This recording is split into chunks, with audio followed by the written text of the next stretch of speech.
پدر بولا کہ بیٹا آج میں نے ایک خواب دیکھا ہے، کتاب زندگی کا ایک نرالا باب دیکھا ہے۔ یہ دیکھا ہے کہ میں خود اب تجھ کو ذبح کرتا ہوں، خدا کے حکم سے تیرے لہو میں ہاتھ بھرتا ہوں۔ سعادت مند بیٹا جھک گیا فرمانے باری پر، زمین و آسماں حیران تھے اس طاعت گزاری پر۔ رضا جوئی کی یہ صورت نظر آئی نہ تھی اب تک، یہ جرت بیشتر انسان نے دکھلائی نہ تھی اب تک۔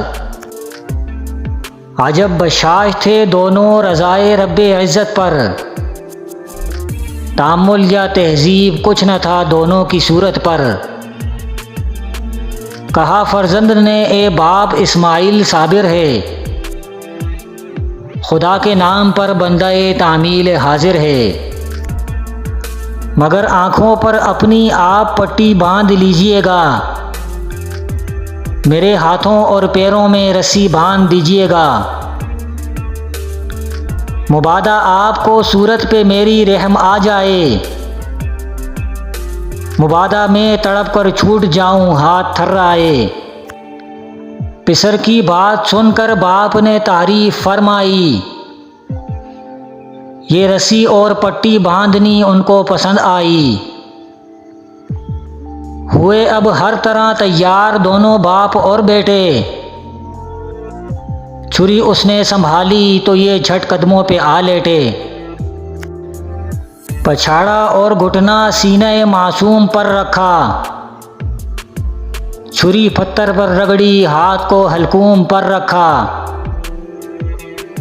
زمیں سہمی پڑی تھی آسماں ساکی تھا بیچارہ، نہ اس سے بیشتر دیکھا تھا یہ حیرت کا نظارہ۔ پدر تھا مطمئن بیٹے کے چہرے پر بحالی تھی، چھری حلقوم اسماعیل پہ چلنے ہی والی تھی، مشیت کا مگر دریائے رحمت جوش میں آیا